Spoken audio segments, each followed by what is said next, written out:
Certo, vamos desempacotar isso. Hoje a nossa análise aprofundada foca em um tema que, assim, costuma assombrar muita gente na faculdade. E bota assombração nisso. Pois é, o famoso direito ambiental. Mas a nossa missão aqui hoje é incrivelmente prática. Nós vamos pegar todo esse arcabouço jurídico e trazer direto para a realidade de quem vive o dia a dia acadêmico. Especialmente para o pessoal da Faculdade Carajás, né? Exatamente.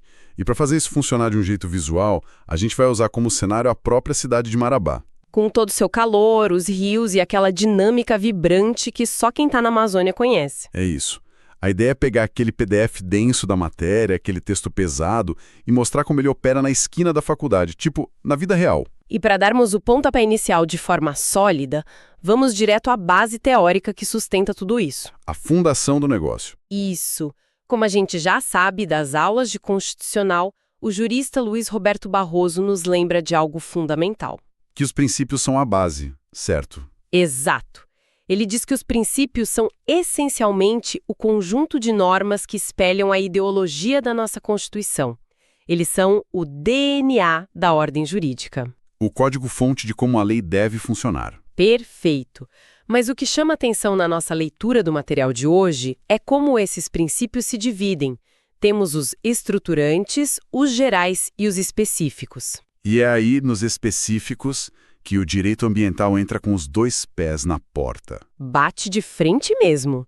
E é onde o conflito começa. Porque esses princípios ambientais costumam colidir diretamente com direitos muito tradicionais. Como o direito de propriedade, por exemplo. Com certeza, eles não são apenas enfeites no papel. Eles forçam uma mudança real de comportamento na sociedade. Eles direcionam o modo como o Estado e os juízes interpretam qualquer conflito. Não dá mais para aplicar o direito civil clássico sem passar pelo filtro ambiental hoje em dia. De jeito nenhum. O filtro ambiental é obrigatório. Por isso mesmo, a dinâmica da nossa conversa de hoje vai ser bem focada na prática. Para cada um desses princípios abstratos que a gente leu no material, nós vamos visualizar uma situação bem realista. Uma historinha. Uma historinha, com um toque de humor, ambientada nas ruas e nos rios de Marabá.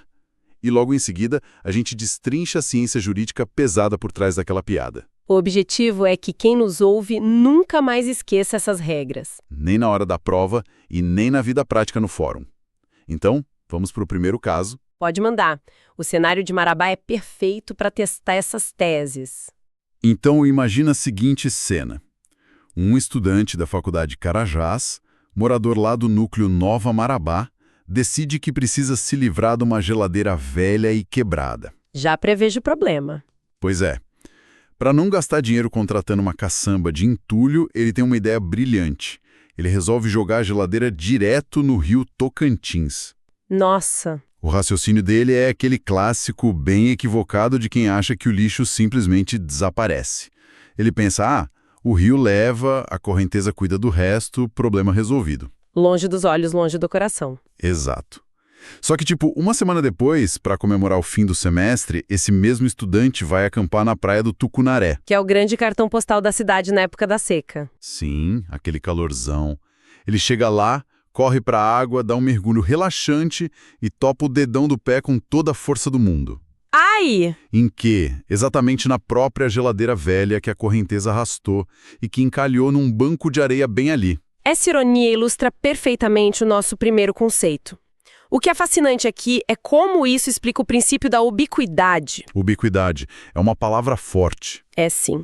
O que a história desse estudante prova é que o bem ambiental não tem CEP. Ele não tem endereço fixo. A natureza ignora a divisão de bairros. Exatamente.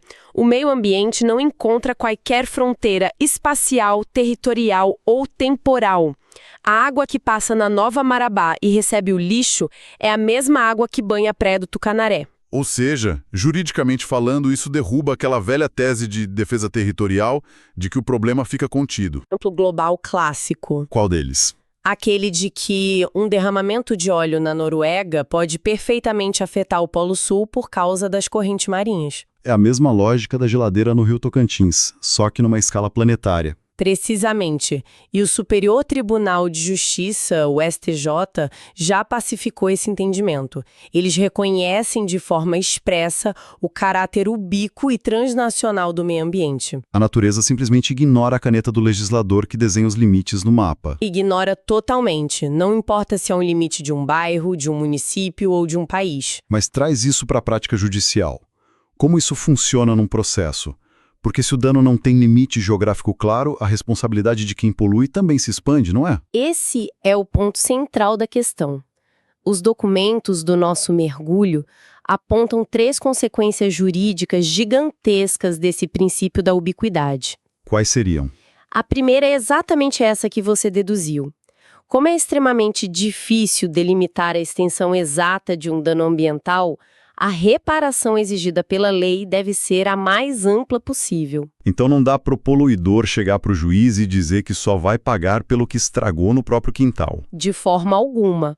A responsabilidade vai até onde o dano alcançar. Faz todo sentido. Imagina se a geladeira vaza algum gás tóxico no rio, ou óleo do motor. O impacto vai muito além daquele banco de areia onde ela bateu o dedão do estudante. Com certeza afeta a fauna, a flora e outras pessoas. E a segunda consequência? Qual seria a segunda? A segunda é que a compensação por esse dano não atende apenas a nós, que estamos aqui vivendo hoje. Ela precisa obrigatoriamente atender às gerações futuras. Porque o dano ambiental viaja no tempo, não só no espaço. Exatamente. Um solo contaminado hoje vai ser um solo improdutivo daqui a 50 anos. E a terceira consequência? A terceira bate de frente com o que falamos bem no início. O exercício dos direitos privados deve total obediência ao direito ambiental. O direito de propriedade não é um escudo. Ninguém pode destruir a própria terra alegando que comprou e pagou. Não mesmo. A função socioambiental da propriedade limita esse uso. Essa ideia de que o dano viaja e afeta todo mundo me faz pensar no efeito cascata que isso gera na vida em sociedade. Como assim? Porque se a água do rio leva a geladeira para a praia de um lado, o que acontece quando um vizinho resolve retribuir o favor só que pelo ar? O ar. O ar costuma ser um veículo ainda mais rápido para espalhar problemas. O que nos leva ao nosso segundo drama de hoje. O segundo caso da nossa imersão. Qual é a situação dessa vez? Imagina que chega a temida semana de provas na Faculdade Carajás. Tensão total. Total. O campus está lotado, todo mundo revisando matéria, lendo resumo, tentando memorizar prazos processuais. Aquela loucura típica de final de semestre. Isso. Só que um fazendeiro de um município ali vizinho a Marabá decide que aquele momento, aquela tarde quente e seca, é o momento ideal para fazer uma queimada gigantesca para limpar o pasto. Uma prática super comum e super problemática. Muito. O fogo sobe, ganha proporção, e o vento traz a nuvem de fumaça inteira, densa e preta, direto para cima do campus da faculdade em Marabá. E a galera lá estudando? Imagina a cena cômica e trágica. Os estudantes na biblioteca, tentando ler o vade-mecum, mas precisando usar máscaras de mergulho e óculos de natação para os olhos não arderem. É uma imagem cômica, claro, mas infelizmente é uma tragédia diária na nossa região amazônica durante o verão. E como o direito entra aí? Se conectarmos isso ao cenário maior, vemos operar o princípio da cooperação dos povos. É uma evolução direta da ubiquidade que acabamos de discutir. Porque a fumaça não para no ar, não olha para a placa de limite de município e pede licença para cruzar, certo? Exato. Como vimos antes, a poluição é transfronteiriça. O dano praticado lá na fazenda do vizinho afeta diretamente a qualidade da vida e do estudo aqui em Marabá. Se o dano ignora a fronteira, a solução também precisa ignorar. O município de Marabá sozinho não consegue resolver a qualidade do ar. Não consegue. Por mais que a Câmara de Vereadores crie leis municipais extremamente rígidas contra a poluição do ar, se o município vizinho permite ou não fiscaliza a queimada, Marabá respira fumaça. É um trabalho enxugando gelo. Totalmente. E é por isso que o direito ambiental exige uma postura colaborativa. A matriz constitucional trata disso de forma explícita. Onde exatamente na Constituição? Lá no artigo 4º, inciso 9 da Constituição Federal de 88. O texto dita que as relações, inclusive internacionais e regionais, precisam se basear na cooperação. Mas como isso se aplica na prática quando há conflitos de interesses políticos? Esse é o grande gargalo. Porque imagina, um prefeito de um lado pode querer liberar as queimadas ou fazer vista grossa para agradar o setor agropecuário local que financia campanhas. E do outro lado, o prefeito vizinho sofre com os hospitais e postos de saúde lotados de crianças e idosos com problemas respiratórios. Exatamente. Como a lei resolve esse impasse político? É aí que a cooperação deixa de ser uma mera sugestão amigável, um aperto de mãos, e passa a ser um dever jurídico impositivo. Com uma obrigação legal. Sim, as fontes do nosso material destacam que a soberania, seja a soberania de um país ou a autonomia administrativa de um município, não é um direito absoluto quando se trata de meio ambiente. As políticas públicas precisam, obrigatoriamente, ser conjuntas. Precisam. O Brasil não pode se isolar no cenário internacional dizendo que a Amazônia é problema só nosso e, na mesma lógica, Marabá não pode agir isolada na região de Carajás. A proteção ambiental exige a criação de consórcios intermunicipais, acordos regionais e uma fiscalização que seja integrada. O problema de um vira legalmente o problema de todos. Não tem como criar uma bolha de ar puro em cima da Faculdade Carajás. Não dá para envelopar a cidade. Infelizmente, não. Agora vamos mudar um pouco de escala. Vamos sair do ar e da fumaça e falar de algo que mexe diretamente com o bolso, com a economia e com a temperatura da cidade. Vamos para o terceiro caso? Vamos. Vamos situar essa história lá na velha Marabá. Essa é uma transição importante. Geralmente é na esfera econômica que os princípios ambientais sofrem a maior resistência e geram os maiores debates. Sem dúvida. E aqui é que a coisa fica realmente interessante. Imagina um empresário megalomaníaco que compra um terreno enorme na velha Marabá. Certo. O terreno é lindo, cheio de majestosas castanheiras, que são aquelas árvores imensas, nativas e protegidas por lei. E vitais para o ecossistema local. Só que ele tem uma visão de negócio peculiar. Ele decide derrubar o bosque inteiro de castanheiras para construir o maior e mais cimentado drive-thru de açaí do planeta. Derrubar as árvores para botar asfalto e concreto. Tudo asfaltado, sem um pingo de sombra. O problema é que o plano dele dá terrivelmente errado. Sem as árvores, o microclima local daquele quarteirão vira um forno absoluto. Marabá já é quente. Sem sombra, virou uma estufa. Fica insuportável. O calor reflete no pátio de concreto de um jeito que ninguém tem coragem de sair de casa no sol do meio-dia para ir no tal drive-thru. O tiro sai pela culatra. E pior ainda, a ironia do destino. A falta da mata afeta a umidade local e, a longo prazo, prejudica os próprios insumos da região que ele precisava para o negócio. O açaí. Isso. O negócio não se sustenta e vai à falência. O que esse empresário descobriu da forma mais dolorosa e cara possível foi o princípio do desenvolvimento sustentável operando na prática. Porque ele achou que progresso era igual a concreto. Exatamente. Existe uma narrativa muito falsa e muito perigosa de que proteger a natureza é a mesma coisa que travar o progresso econômico, que o ambientalista é o inimigo do emprego. Mas os textos base do nosso mergulho mostram justamente o oposto disso. Mostram. O desenvolvimento econômico pressupõe, por definição, a transformação de recursos naturais que são escassos. Mas o argumento da liberdade de iniciativa. Alguém no fórum poderia argumentar que o terreno era dele, que ele comprou legalmente e que gerar empregos com a lanchonete justificaria a obra. O argumento da livre iniciativa é válido, mas ele esbarra no limite físico de que os recursos são finitos. Se a matéria-prima não for renovável, ou se o clima ameno que viabiliza o conforto dos clientes não for preservado, o próprio crescimento econômico entra em colapso. Não tem negócio sem planeta, no fim das contas. Nenhum negócio. O conceito central aqui, que as nossas fontes trazem, vem lá da Comissão Mundial sobre o Meio Ambiente, também conhecida como Comissão Brundtland. E qual é a premissa deles? É simples e profunda. Satisfazer as necessidades da geração atual, ou seja, podemos ter negócios e lucro hoje, mas sem comprometer a capacidade das gerações futuras de satisfazerem as necessidades delas. É a sustentabilidade não apenas como um ideal verde e bonito para colocar no relatório da empresa, mas como uma regra fria de sobrevivência dos negócios. Regra de sobrevivência pura. Na sua história do açaí, o empresário destruiu a base ambiental que tornava a lanchonete dele viável para começar. Ele cerrou o galho onde estava sentado. Sem tirar nem pôr. A nossa Constituição trata disso expressamente no artigo 225. É o que chamamos de princípio da solidariedade intergeracional. O meio ambiente não é recurso infinito, é patrimônio. E mais do que isso, o artigo 170 da Constituição, que é exatamente o artigo que fala da ordem econômica e da livre iniciativa, ele amarra o progresso à defesa do meio ambiente. Eles não estão em oposição, estão condicionados um ao outro. Exato. O STJ reforça constantemente na jurisprudência que o desenvolvimento exige condutas preventivas e cautelosas por parte dos empresários. O progresso econômico e tecnológico só tem legitimidade jurídica se mantiver a conservação ambiental. É um freio necessário na ganância de curto prazo que, ironicamente, acaba protegendo o próprio mercado a longo prazo. Preserva a fonte de riqueza. O que nos leva perfeitamente ao nosso último caso.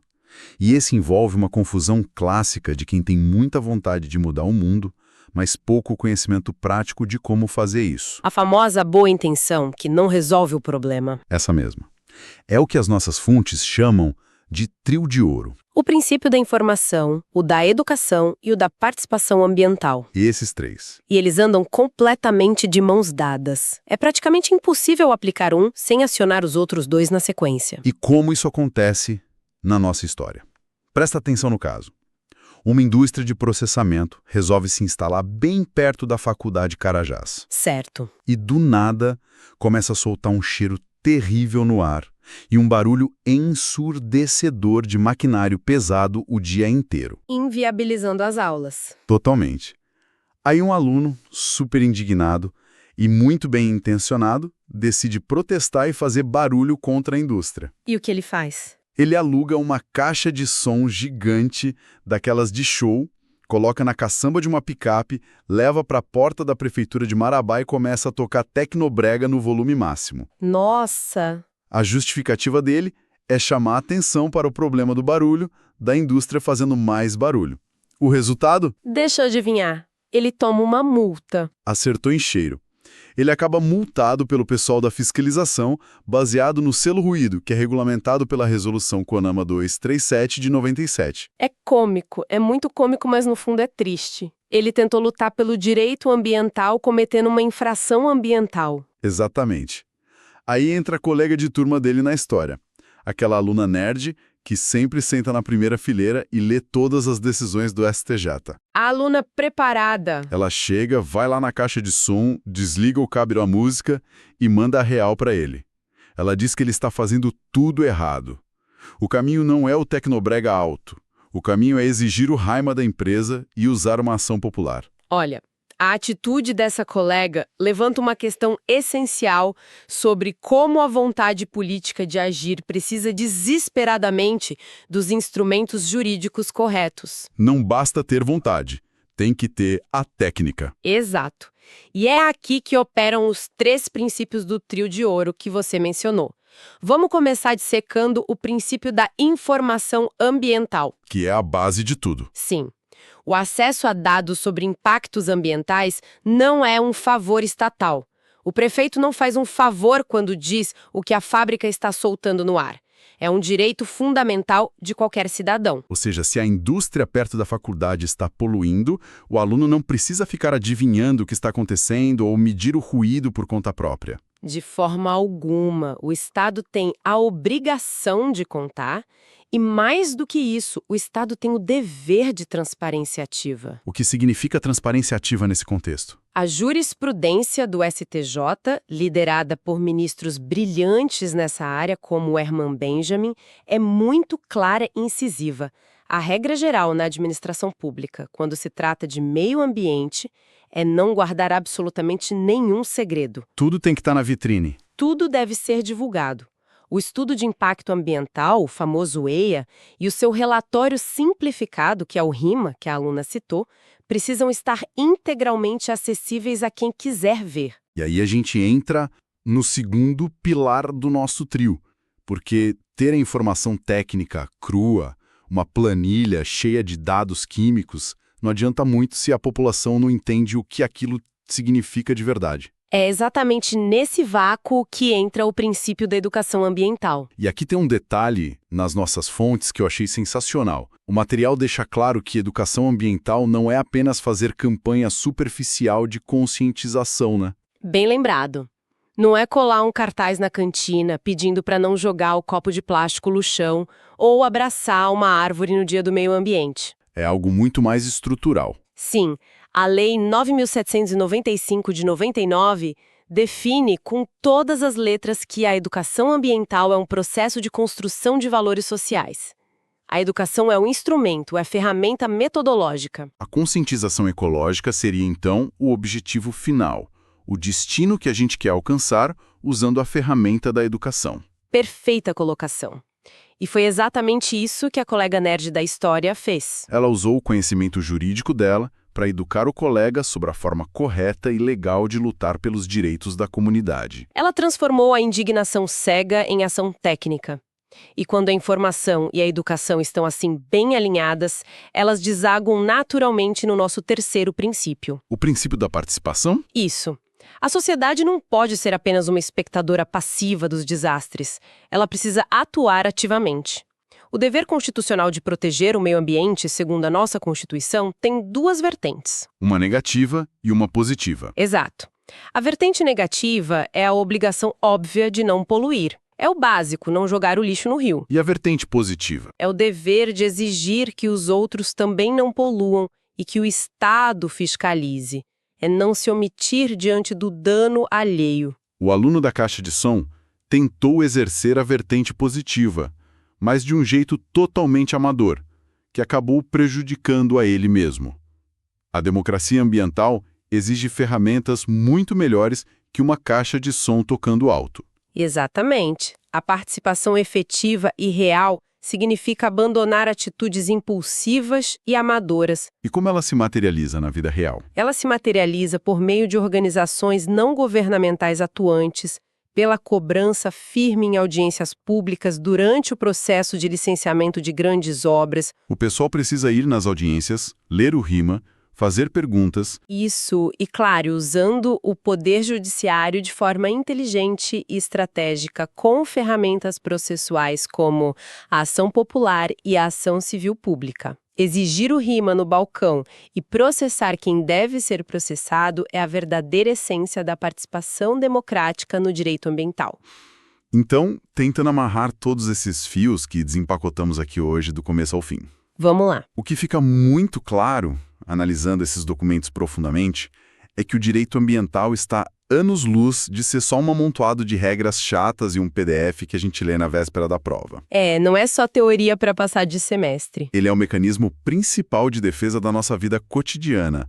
É ele que protege na prática, desde a qualidade da água do rio Tocantins que a gente usa no final de semana, até a temperatura e a sombra das castanheiras nas ruas e avenidas em Marabá. É uma síntese muito precisa. O conhecimento teórico denso que revisamos hoje, desde o Barroso até as decisões do STJ, só ganha valor real quando aplicado à nossa rotina urbana. É a teoria moldando a realidade. Quando entendemos de verdade a ubiquidade da poluição, o dever de cooperação entre as cidades, o peso do desenvolvimento sustentável e a força desse tripé de informação, educação e participação, nós literalmente mudamos a forma como enxergamos a nossa cidade e o nosso convívio. Nós deixamos de ser vítimas passivas do calor excessivo ou da fumaça da queimada do vizinho e passamos a entender as engrenagens jurídicas que podem frear isso tudo. Exatamente. Entender profundamente essas normas é entender o nosso próprio papel dentro do cenário urbano e natural. Nós já temos as ferramentas jurídicas disponíveis, elas estão prontas. O desafio é tirar essas ferramentas da doutrina e colocá-las em prática nos balcões das prefeituras, nas secretarias de meio ambiente e nas mesas dos tribunais. A lei só funciona se alguém movimentar o sistema. Então, o que tudo isso significa no final das contas? Pensando nessa ideia central de que a natureza não tem fronteiras e de que o amanhã depende de forma brutal das escolhas de hoje. O futuro é construído agora. Da próxima vez que o pessoal que está acompanhando a gente passar pelas ruas de Marabá e vir uma área verde gigantesca dando lugar a mais concreto sem nenhum estudo ou planejamento, vale muito a pena parar e se fazer uma pergunta silenciosa. Qual pergunta? Nós estamos agindo como meros passageiros provisórios e passivos desta cidade? Ou estamos agindo como verdadeiros ancestrais das futuras gerações que vão inevitavelmente herdar o impacto de tudo que deixarmos de fazer hoje? Uma reflexão muito necessária. A resposta para isso definitivamente não vai estar escrita no gabarito das provas nem nos livros de doutrina. Ela está nas nossas atitudes diárias. Fica aí essa reflexão profunda para todo mundo que mergulhou com a gente até aqui. Até a próxima análise.